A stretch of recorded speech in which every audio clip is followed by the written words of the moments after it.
我没事儿啊，阿东，只要你开心，哥就开心。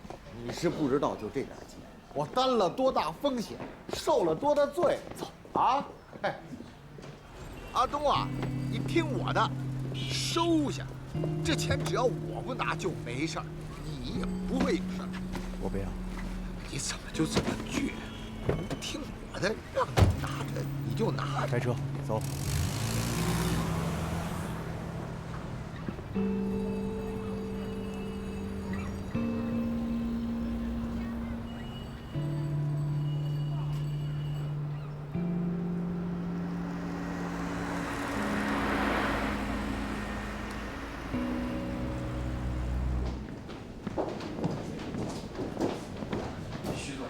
高会长，你怎么来了也不打声招呼啊？我想你了，不能来看看。今天我不是什么高会长啊，就是你的高阿姨，来看看你。省里有一个清风行动，我马上要到那边去开会，可能很长时间都看不到。高会长，你看，这个车间是吴总在的时候就有的老兵了，他现在依旧是钢材的出产质量最稳定的车间。还有那个角落，您当时跟我说要利用起来，你还记得吗？你呀，只要在钢厂说到钢材，眼睛里是有光的。你这个说你的车间的感觉啊，怎么有点像我在外人面前说高心怡？你看这丫头又任性又惹我生气。我是她的亲妈呀，总是要包容的，是不是？做企业就有点像养孩子，但也不全像啊。高会长，既然您让我叫您高阿姨，那我就说几句任性的话。我最近一直在想，这要是真上市了，那这公司是不是就不归我管了？一想到这公司未来可能就不属于我了，心里还真不是滋味。小雪啊，你能跟我这么说，证明你长大了。你递的那些材料，领导们都看了，还是满意的。但是提醒你一下啊，上市过会的所有数据必须要准确。您放心，我不是只会做表面功夫的人。你看，正常情况之下啊，没有一个孩子会抛弃他的亲妈，但是企业会。在国外有很多这样的案例，创始人在上市之后，在合理合法的情况之下，被董事局踢出去了。所以你刚才跟我说的这些啊，就是对未来失控的担心。怎么说呢？当然了，希望自己的企业是越来越好，但是也会担心，怕它太好。我之前说过，上市是一个企业要走向快速发展的必经之路。可以这么理解，这是一个民营企业的成人礼，从野蛮生长的青少年时期过渡到一个更加成熟、面对社会有责任心的一个成年时期。至于你嘛，能不能从一个小商小贩，真正的成为一个有社会担当的企业家，全看你自己。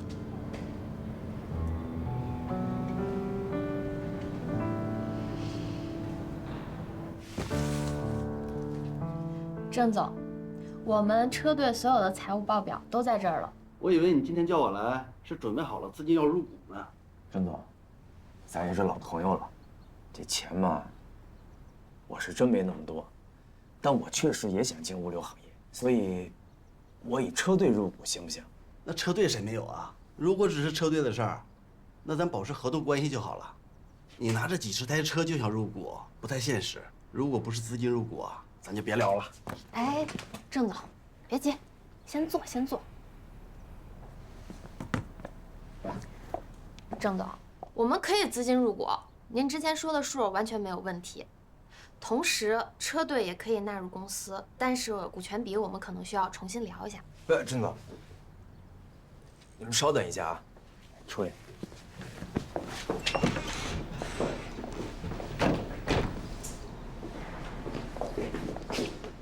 咱哪有钱啊？你不能骗人呐！真有钱，哪来的钱？姐给的。我本来想让他用钢厂的钱来投资我们物流这边，但他投给了小苏。当然，我对姐的决定没有任何异议。后来姐就拿自己的钱给我了，我也一直在犹豫，所以就没跟你说。我也想赌一把，如果老郑同意用车队入股了，那咱这钱就省了。可是别可是了，赶紧把钱还给他，这钱咱们不能要。不是为什么呀？他现在也需要用钱。童小琪，你没听明白吗？这是姐个人的钱，和她婚礼收的礼金借给咱们了，不是公司的钱，这算姐投资。你与其在这浪费时间别别扭扭的，不如咱们好好想想怎么给人家赚钱，别让人家投资打水漂。咱们跟姐这么长时间了，她哪笔买卖赔了？行了啊，一会儿进去就按照我刚刚那个话题往下说，让她赶紧把车队收了，再多要5%的股。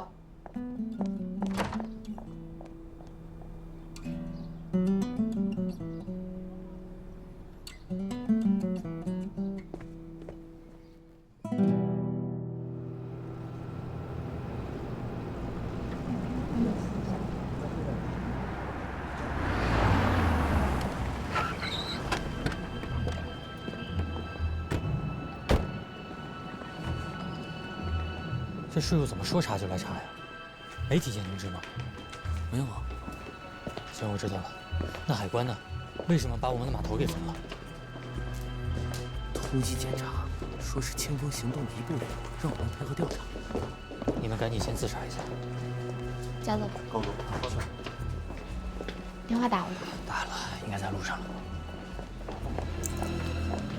徐总，徐总，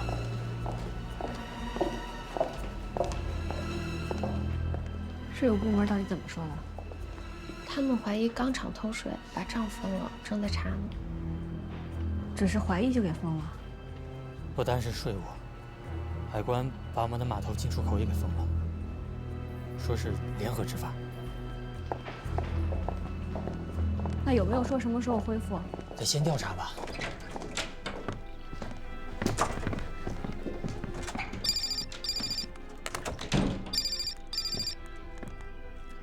喂，高会长。我就问你一句，新钢厂营业开始，你有没有做任何违法的事情？我跟您保证，肯定没有。你没有，那你手下呢？您再给我一些时间，我查一下。好好查。我警告你，千万别动什么小心思。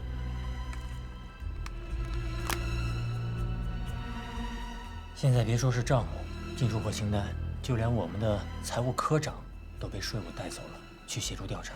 因此，我们根本就无法判断到底是哪个部门、哪个环节出现了问题。我们的码头现在被海关给查封了，原材料进不来。但是呢，我们的钢厂还必须要继续运转，不能断，不然后续的订单我们根本就供应不上。还有，我们的仓库也被封了，成品的钢材现在压在仓库里头，这就导致了我们现在所有的订单都不能按时交付。这样下去，资金链很快就会断掉，还要考虑违约带来的赔偿，这就是我们的现状和我们即将要面临的问题。当务之急，我们还是先找别的厂帮我们出一部分货，应对一下眼前的情况。哪怕高价买，至少我们签的合同不能违约。我觉得还得抓紧自查，看看漏洞在哪里，到底是哪个环节出了问题，咱们得有所准备啊。我们已经在自查了呀，生产流程上，不管是原材料还是设备的维护、替换等等等等，到目前为止没有发现情况。偷和避就差一个字，金大兵，我相信你，你不能害我。您就放心吧，这么多年了，我们都是这么运作，赵磊的公司也一样，我们这也是合理避税，节约成本。这个钱是我挣的，是我为你辛辛苦苦攒的，我不要。而且我们面对的是 IPO 整个流程，所以公司在账目审核上面一直都非常严格。我可以很负责任地说，我们财务的透明度和清爽度远远超过其他公司。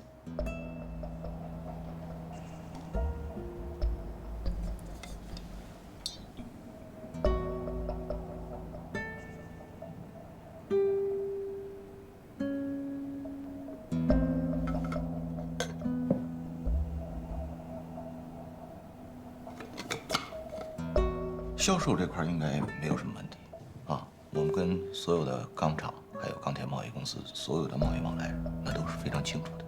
至于出口这块嘛，一直是找这个秦邦平他们公司所代理，这家公司还是挺正规的。退一万步讲，要是真出了什么事儿，那也是他们担责，跟我们没关系，我们也是受害者。那就怪了，以我们以往的经验，调查组要是没有掌握真凭实据，那不会草率行动的。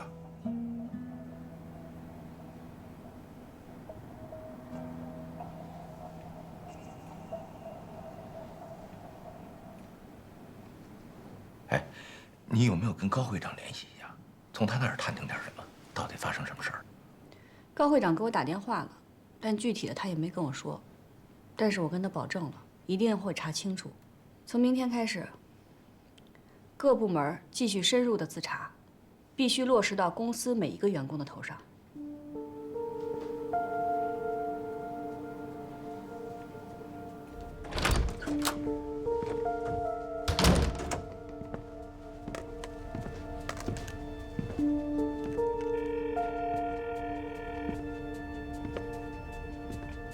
秦宝明，你听我说啊，你老老实实的跟我说，你们之前用钢铁给我联系了申请出口避税的事儿，是不出事了？没有啊，怎么了，邱总？我跟你说，税务的人现在就在隔壁查账，把我的账全都封了。你可是答应过我的，咱不能做违法的事儿。你要害死我你！邱总，你这说的什么话？你不要总自己吓自己啊！你们公司部门这么多，谁都有出事的可能。你怎么总往自己身上拉呢？而且邱总，咱们这行大家都这么干，否则利润又从哪儿来呢？放心吧，我干这行也不是一两天了，这要真这么容易就被查出来了，我早就进去了。秦总，税务局的人找你。邱总，我这边还有点别的事儿，先这样。秦某。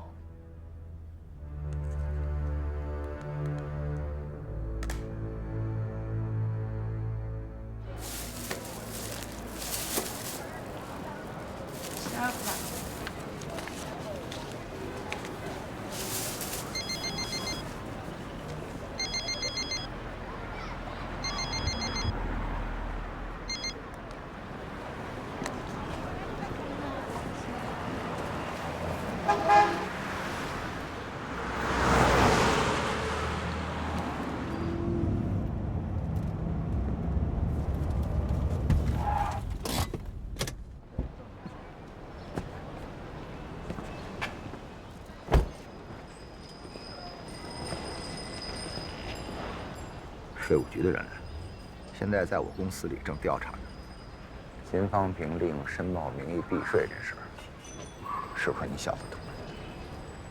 我要说不是我，你信吗？凭我对你们的了解，你觉着如果是我会在这样的小事情上做文章吗？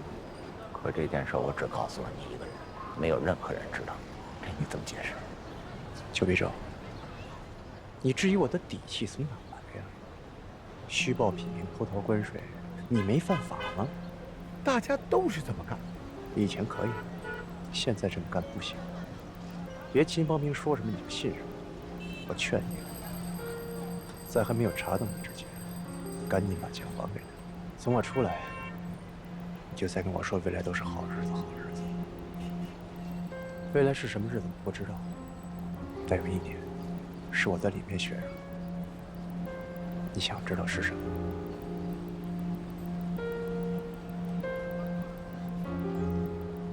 做个遵纪守法的人。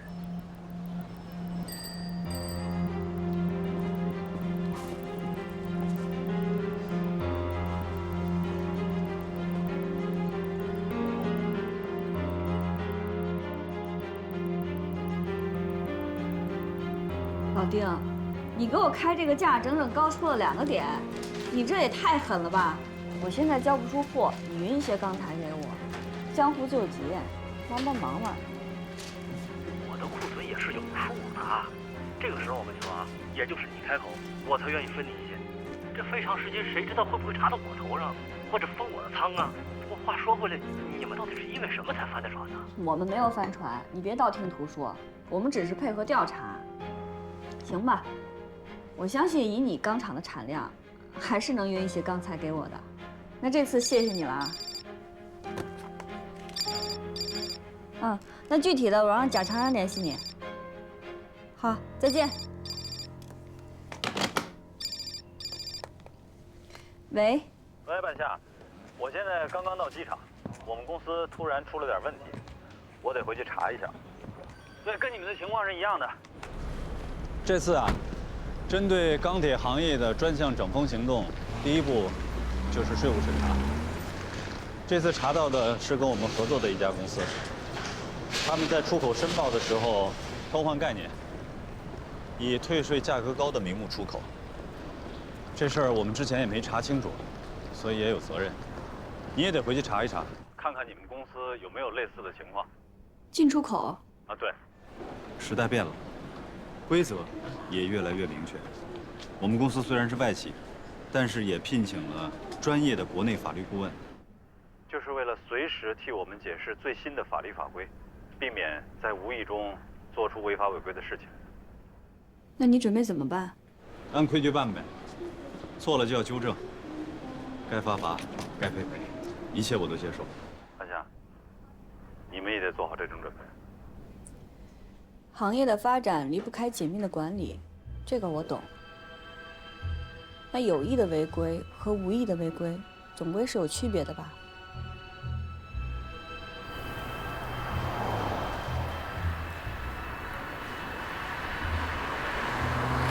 对不起，您拨打的用户暂时无法接通，请稍后再拨。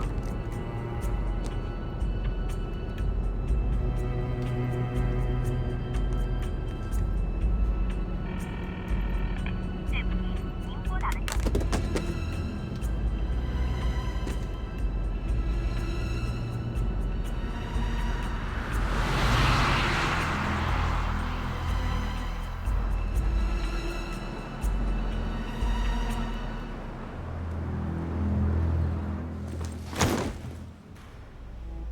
秦方平，秦总不在。哎，先生，您等一下，你不能进去。我再问你一遍，秦方平呢？他不在。秦方平，先生，您不能进去，您进去会影响我们办公的，先生。哎呦呀，哎，先生，我跟您解释啊。秦方平呢？哎，咱们这边说，您里边请啊。哎，请。先生，你也是秦方平的客户吧？实不相瞒，秦方平在我们公司从事外贸出口已经很多年了，他居然会利用职务之便，采取这个虚报品名的方式，替某些公司偷逃关税。目前啊，由于涉案金额巨大，他已经被上海警方羁押审查了。你不是跟他有业务往来吗？量大吗？哎呀，我想就算您不找他，上海警方也会找您的。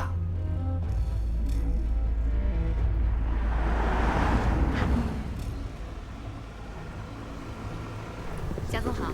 没有事儿，但是这次的情况真的是……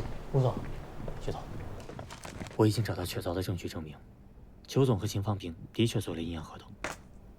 薛总，您看，从我们上2个季度出口的钢材看，裘总以高强度型钢、钢结构联系量等等名义谎报了出口，隐瞒了实际情况，以此避税。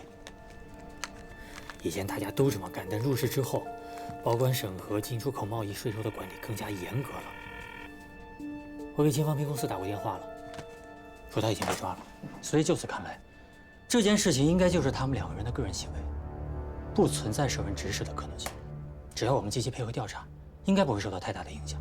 至少，徐总您在这件事情上不会牵连其中。这事儿你先别声张出去，这个资料也先别交出去。电话打通了吗？打不通。王八蛋，他是想让我们一起死啊！他是。你现在马上去查一下国内的销售和进出口这一边，所有已经签订好的合同，该付的款项有没有在规定的时间内打到公司账户上？还有，是不是直接打到他个人账户或者其他账户？你马上去查。行。大头，他不会是想跑吧？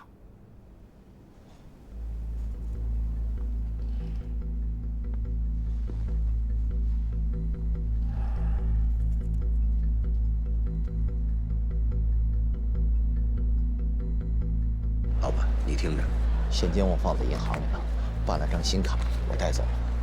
还有一张存折，在2楼的抽屉，就是卧室那个2楼啊，第2层，那是留给你的。邱必正，我在你家坐了半天了，就等你来电话呢。你还真想跑啊？吴总，你怎么？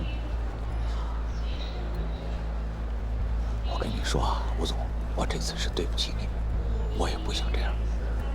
可是我这次犯的是贪污罪，我要搞不好我会进去的，我要进监狱的呀。你以为你这样跑了就不用进去了吗？你这样做的后果更严重。你赶紧回来坦白从宽吧。我怎么坦白从宽呀？现在你说我必须得走，我出去避避风头行不行？你把电话给我老婆，你让我道个别行不行？老邱，你别犯傻了，听吴大哥一句劝，你赶紧回来吧。你懂什么呀你？我跟你说啊，你什么都不知道，你就什么事都没有。我在外边安顿好了以后啊，我过来接你。如果有人问我任何事儿，你就说你不知道，你听见了没有？啊！我不跟你说了啊，我先走了。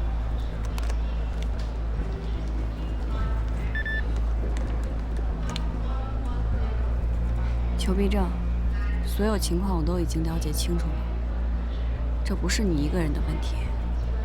如果你还能相信我，请回来，我保证我会和你一起面对。逃真的不是办法，明早码头见，就咱俩。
来了就好啊，没连夜逃跑，说明你还有救。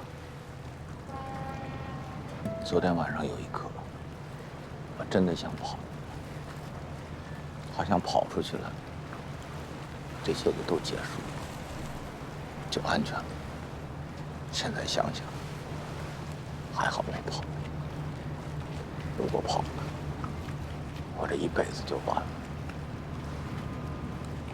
所以你为什么要这么做？为什么要拿回那笔钱？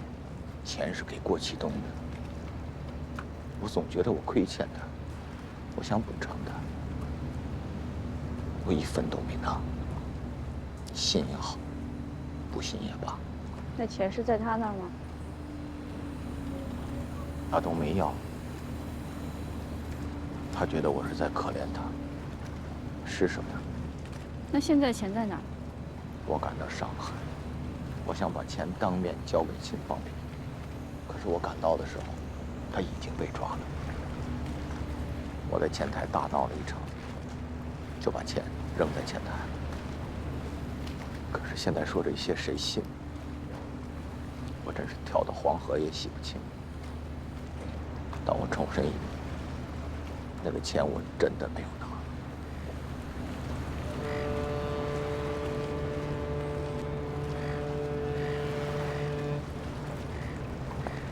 还有，公司报关税的事儿，我的本意真的是想给公司增加利润。秦方平这小子亲口跟我说的，说以前都是这么操作的，绝对没问题。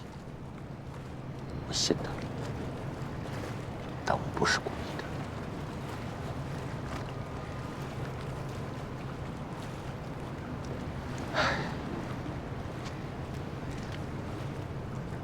邱总，偷换概念、骗取高额退税，这是事实。就像你说的，如果你真的逃了，你这辈子就没救了。所以我劝你还是去自首吧。是你的罪你就认，不是你的，谁也不会冤枉了你。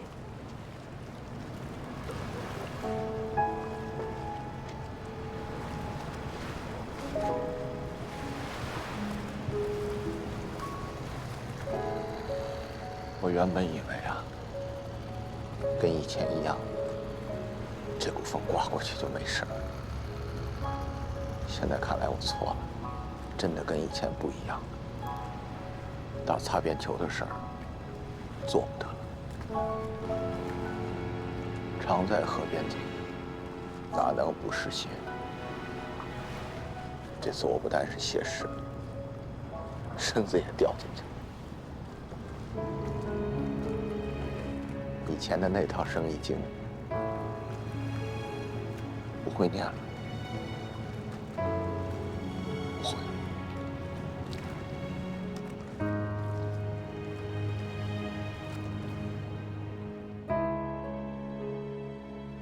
姐，你跟吴总买回来的货都高于成本价3个点了，而且现在公司快没有现金支付了。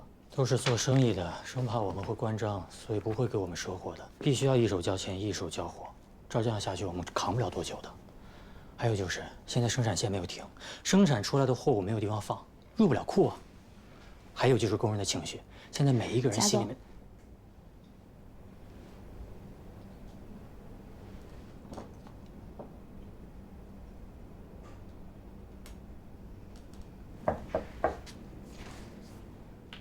进，徐总，苏总来了。徐总，贾总，妹儿，回来了。回来了，时差倒得怎么样？挺好。黑眼圈都熬出来了。小事儿。里边坐。哎，姐，那我们先出去了，你们聊。行，你们再想想办法。嗯，好，走了。拜拜。说一说你的进展吧。我看见您呢，心里就踏实了。怎么，你还担心起我来了？是不是听说了一些不好的消息？我们公司正准备上市，有一些企业出于各种目的，在这期间会散播一些不利于公司的消息。你别当真，我们都好着呢。您别骗我了，我刚从厂子里回来，好多人都在议论。谢谢。做生意嘛，总是会有起起伏伏的，这很正常。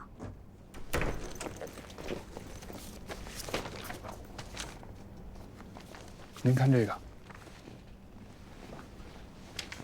这是我跟德国医疗公司签的合同，1个星期之内他们就会把钱转过来，我会把钱都带过来，而且我跟杰克商量过了，咱们互联网项目可以暂时搁置，我会把你所有投入的钱全部拿过来，等咱们钢厂的事情解决了，重新启动，来得及。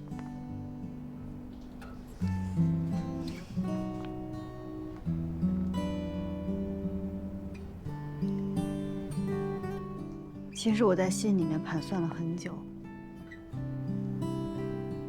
谁会是第一个给我送钱来的人？我想了很多人，没想到会是你。我一理科生，不会说话，您是知道的。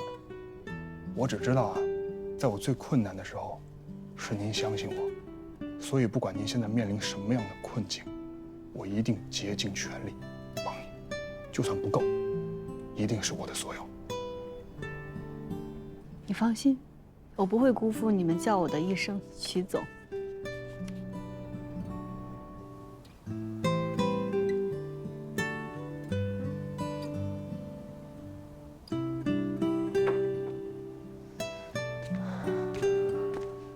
睡了吗？睡了。看什么呢？跟老郑的合同条款过得差不多了，就等签字了。要签吗？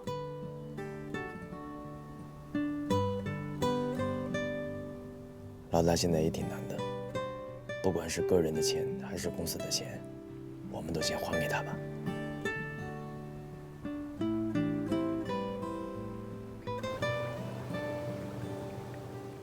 高会长，是我管理不严，裘必正犯的错，他会去自首。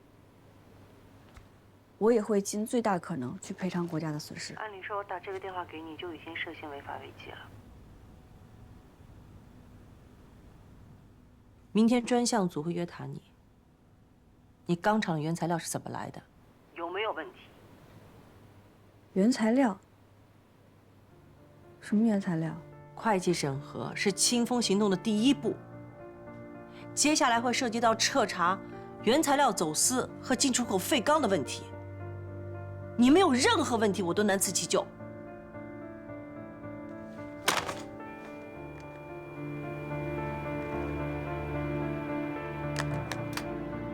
配额你有没有？有啊，开公司不就有了吗？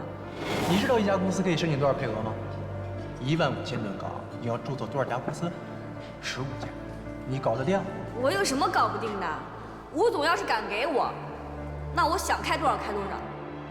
你带着小童多找几个人，多注册几家公司，我需要更多的配额。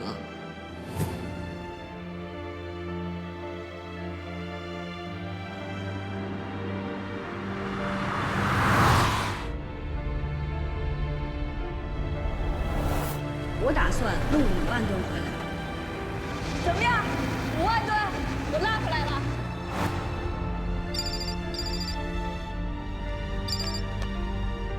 喂，半夏，查偷税漏税的事儿怎么样了？我已经说服裘必正去自首了，该交多少罚款就交，看看能不能减轻处罚。高会长跟我说，现在是清风行动的第一步。接下来还要彻查原材料走私和进出口废钢。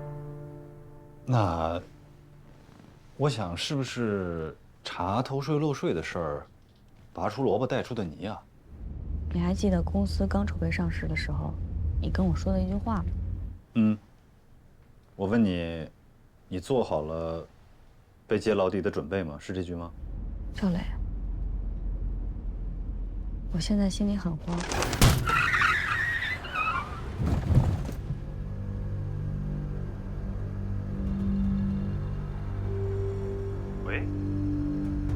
喂，半夏。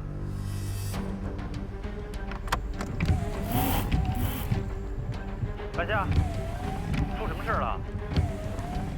喂，半夏，听得到吗？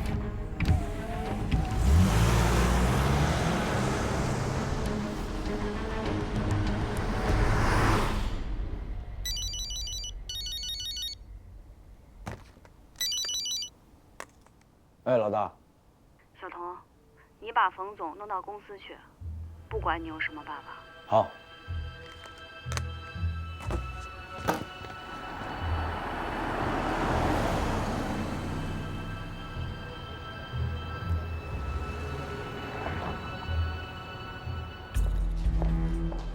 徐总，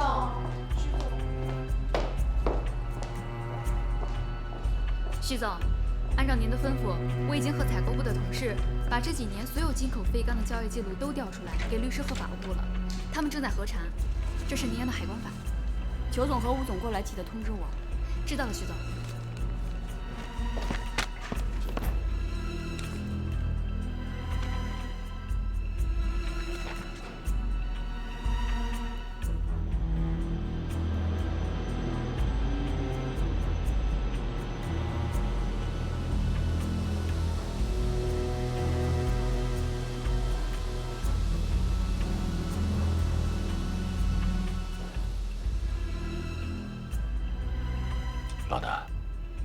一起都商量过了，该交的税我交，该罚的款我认。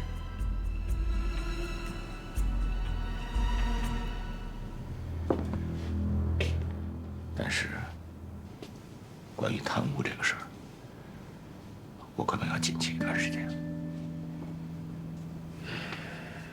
之前那笔钱，你没有私自收下，主动归还了。这一点我可以替你解释清楚，帮你作证，你没有贪污。但是现在当务之急是要把这事尽快了了，让仓库和码头解封，这样钢厂和整个公司才能彻底复工。对不起啊，我是一时糊涂，对不起。哎呀，别说了，眼下这个难关能快点过去就好了。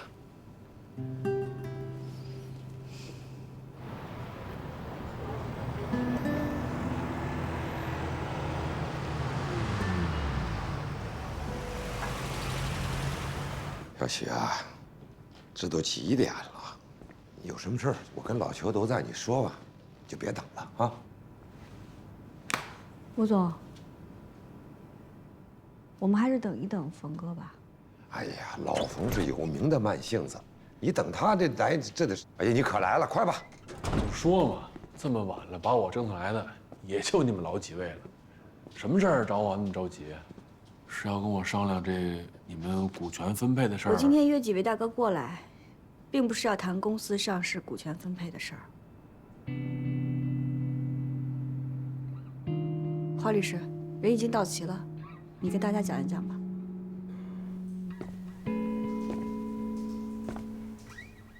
你这个算的不对，你再好好算算。哎，贾总，这大晚上你怎么来了？上市的事在你。我跟你说啊，你这年度财务报表、财务分析报告，我费老了劲了。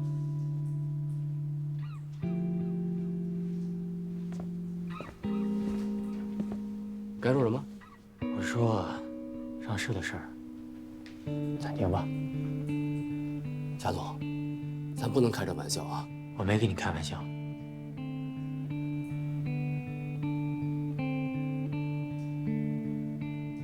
2001年1月1号呢，公布实行了海关法，国家特设了走私犯罪侦查局，增强了打击走私的力度。2002年呢，又公布实行了刑法修正案，特别增加了走私罪这一条。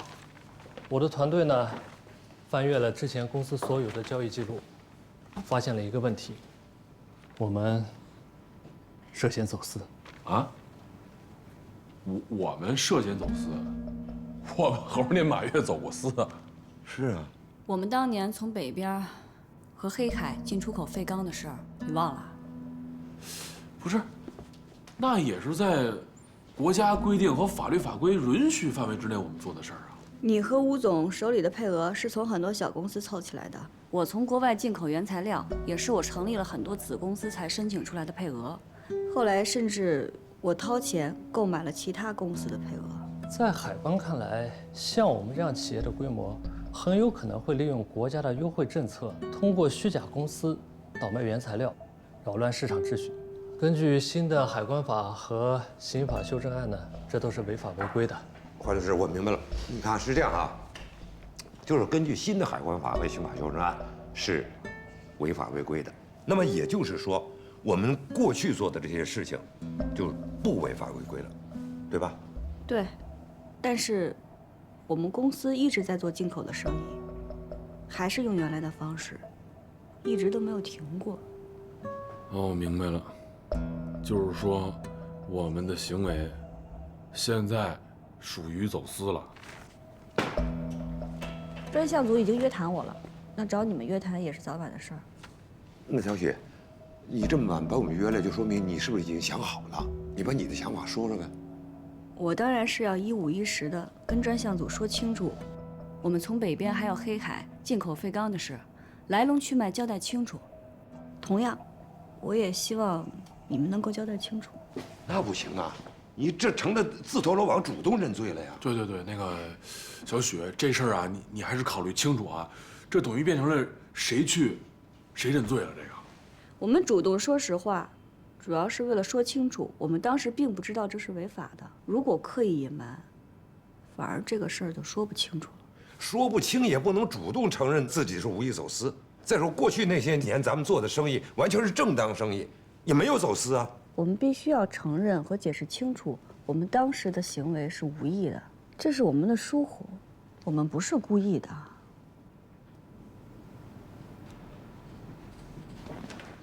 所以，为了保险起见，我决定暂不上市。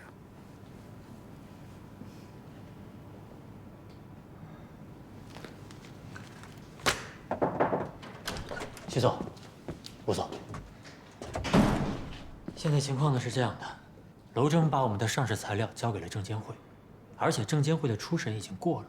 现在呢，证监会又把材料和初审报告交给了证监会发审委，发审委已经受理了，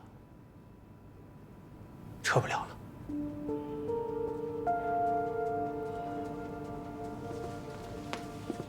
所以走私这事儿更不能认。